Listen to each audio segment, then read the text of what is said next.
Welcome to Gyan Bharati online classes. I am your science teacher. Today I teach class 5. Page number आज हमारा है 8 और आज हम लोग एक फ्लावर के बारे में स्ट्रक्चर ऑफ अ फ्लावर के बारे में डिस्कशन करेंगे। यहाँ पे एक पिक्चर दिया गया है और इस पिक्चर्स में आप देख सकते हैं कि एक फ्लावर्स के विभिन्न पार्ट्स के बारे में यहाँ पे बताया गया है और एक यहाँ पे बता रहा है a complete flower has 4 main parts. और इस फ्लावर के मेनली कितने रूप से कितने पार्ट्स होते हैं तो 4 पार्ट्स होते हैं। अब हर एक पार्ट्स के बारे में अब हम बारी बारी से डिस्कस करेंगे कि हर एक पार्ट्स में क्या होता है।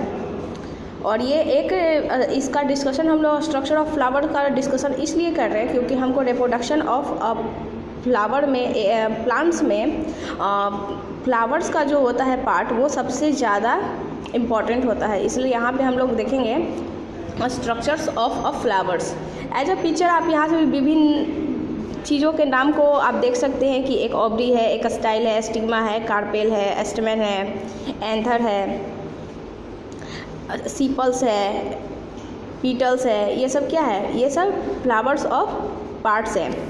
यहाँ पे फर्स्ट है आपका सीपल और कैलिकस, सीपल्स और कैलिकस।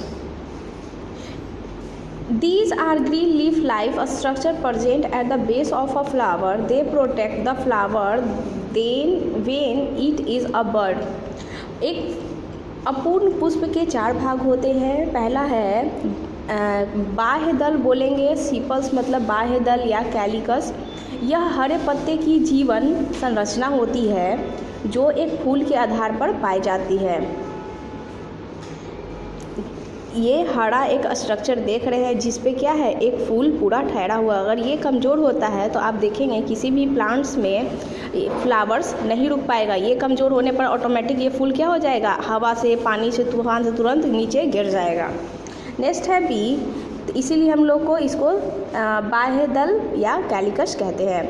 पीटल्स और Corolla, they are the most beautiful parts of a flower. They can be of different color. Their sweet smell insects attract insect for pollination. पंखुड़ियाँ या दल पुंज इसको बोलते हैं। ये पंखुड़ियाँ बोलेंगे इसको या दल पुंज बोलते हैं। ये किसी भी फूल के सबसे खूबसूरत अंग होते हैं। वे अलग अलग रंगों में हो सकते हैं। इसकी सुगंध बहुत ही मीठी होती है जिसके कारण परागण करने के लिए कीट इस पे क्या हो जाते हैं, आकर्षित हो जाते हैं। जैसे कि एक फूल, एक भौरा एक फ्लावर से कब बैठेगा, जब वो फूल का कलर अट्रैक्टिव हो, उसके साथ साथ उस फूल में जितना अच्छा सुगंध होगा उस पर ज़्यादा ही ज़्यादा भौरे मंडराएंगे।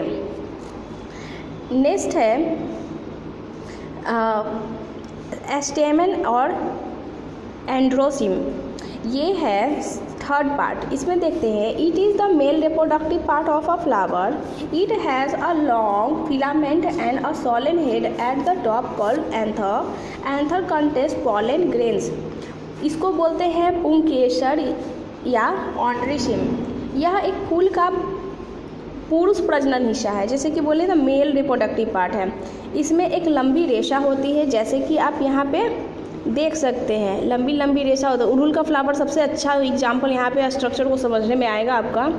और ये जो और इसका नाम, इसके शीर्ष वाले जो भाग होते हैं ना, जो आप देखते हैं येलो येलो लगा हुआ रहता है, उसको एंथर कहते हैं। शीर्ष का एक सूजन वाला सिर होता है, इसी यही येलो येलो जो है ना, इस जो निकले हुए हैं उसको बोलते हैं, जिसमें हल्का हल्का दाना टाइप का होता है। पराग में परागनकण होते हैं और इसी में एक येलो कलर का डस्ट होता है, जब आप छुएंगे तो आपके हाथ में लग जाएगा। डी है कार्पेल और गिनोसियम। यह it is the female reproductive part of a flower. It has a sticky top called stigma that receive the pollen grains, a long tube called a style, and ovary that contains ovules.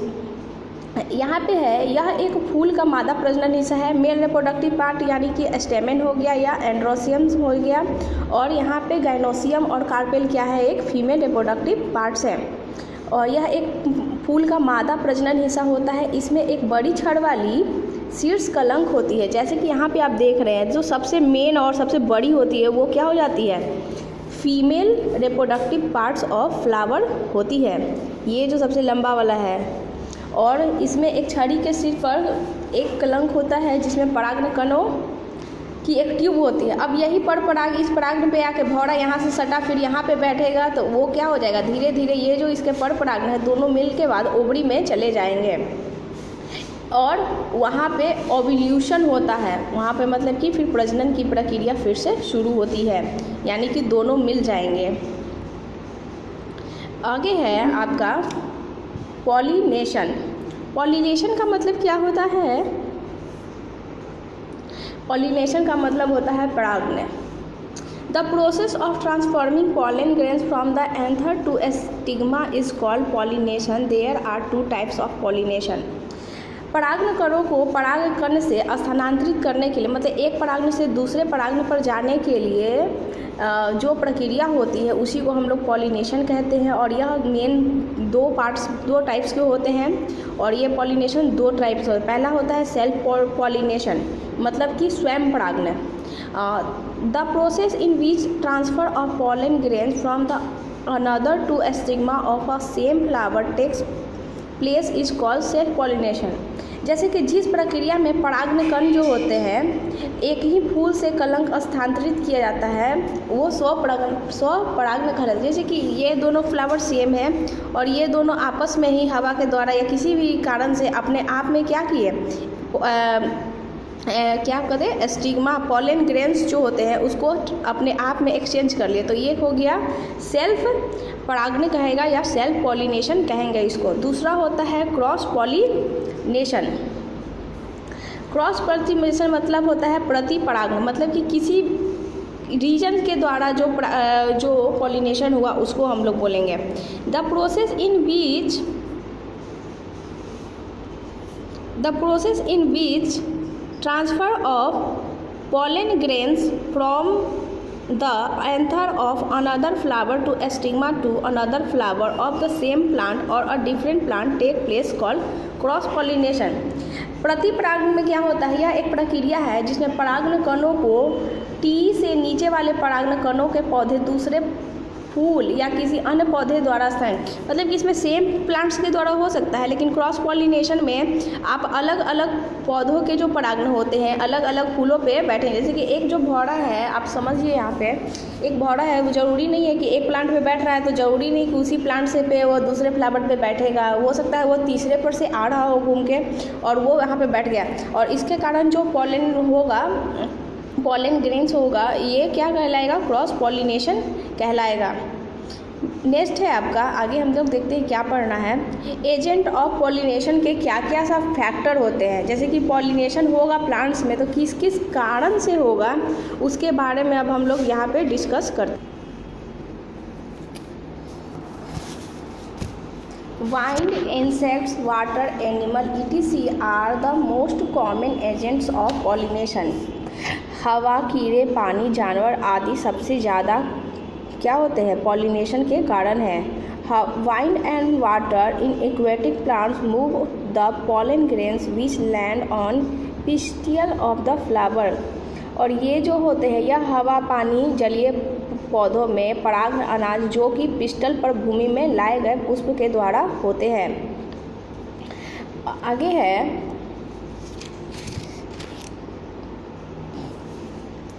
Insects such as honey bee, butterfly etc. move from flower to flower for gathering food, due to which the pollen grains stick to their legs and antennae and are the transferred to a sticky top of the pistils। Insect just like मतलब कि कीड़े मकोड़े जैसे कि हनी हो, मधुमक्खी, तितली, कीट एक फूल से दूसरे फूल पर जाते हैं जिससे पराग के दाने उनके टांगों पे या उनकी जो श्रृंगिकाएँ यानी कि जो उसके इंसेक्ट्स के जो यहाँ पे बोल रहा है एंटीना होते हैं, जो निकले हुए 2 तार होते हैं जो लंबे लंबे रहते हैं, उसको एंटीना कहते हैं यहाँ पे। उसमें क्या होते हैं, उसमें पिस्टल चिपक जाते हैं जिसके कारण वो जैसे कि एक फूल से दूसरे फूल पे गए तो कहीं ना कहीं जाके वो क्या हो जाते हैं, ट्रांसफ़र हो जाते हैं। एक ये भी रीज़न है। थर्ड पॉइंट है आपका fertilization. Pollination is followed by fertilization. When the pollen grains land on a stigma, they move through the style and reach to the ovule. On reaching the ovule, they release male gametes. A male gametes fuses with the female gametes in the ovule to form zygote. The process is called फिल्ट्राइजेशन। यहाँ पे है बता रहा है आपको कि फिल्ट्राइजेशन में pollination में परागण के बाद निषेचन होता है। फिल्ट्राइजेशन का मतलब यहाँ पे क्या होता है, निषेचन, यानी फिल्ट्राइजेशन मतलब निषेचन। परागण के बाद निषेचन होता है जब पराग अनाज के रूप में भूमि पे स्टाइल पे निकल जाते हैं और उसके बाद वो कहाँ पहुँचेंगे, ओव्यूल तक पहुँचेंगे।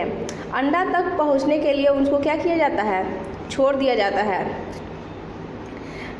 उसके बाद में नर गैमेट्स जो होते हैं, एक नर गैमेट्स महिला गैमेट्स के साथ फॉर्म करने के लिए ओव्यूल्स में फ्यूज करते हैं, मतलब कि एक दूसरे का उनका वहाँ पर क्या हो जाएगा, एक दूसरे को ओव्यूल में जाके मिल जाएंगे। यहाँ पे बोलेंगे युग्मनज इस प्रक्रिया को निषेचन करते हैं। जब मेल और फीमेल ओव्यूल्स होते हैं, जो ओव्यूल्स है, नर गैमेट्स और फीमेल गैमेट्स जब मिलते हैं तो उन दोनों की प्रक्रिया को क्या कहते हैं हम लोग, फिल्ट्राइजेशन कहेंगे या निषेचन कहते हैं। निषेचित अंडाणु में विकसित होता है और अंडाशय फल बनता है। यहाँ पे आपको बता रहा है कि जो होता है निषेचित अंडाणु यानी कि the fertilized ovule develop into seed and the ovary from the fruit, यानी निषेचित अंडाणु बीज में विकसित होगा। बीज मतलब क्या है, और बीज मतलब जो फूल के अंदर जो है उसमें, और अंडाशय से फिर कहाँ से क्या निकलेगा, फिर फल का निर्माण होता है। इसलिए हम लोग हमेशा जानते हैं कि पहले फूल लगता है, उसके बाद में क्या आता है, फल आता है, और वो फल जब फड़ेगा तो उसमें फिर क्या आ जाएंगे, फिर ऑटोमेटिक उस फल से ही बीज निकलेगा, उसको जर्मिनेट करेंगे तो फिर प्लांट आएगा। फिर वही प्रक्रिया हमेशा क्या रहती है, कंटिन्यू रहती है। और नेक्स्ट क्लास में हम लोग सीड एंड इट्स स्ट्रक्चर के बारे में अच्छे से, इसके बारे में हम लोग नेक्स्ट क्लास में डिस्कस करेंगे। That's all, thank you, have a nice day.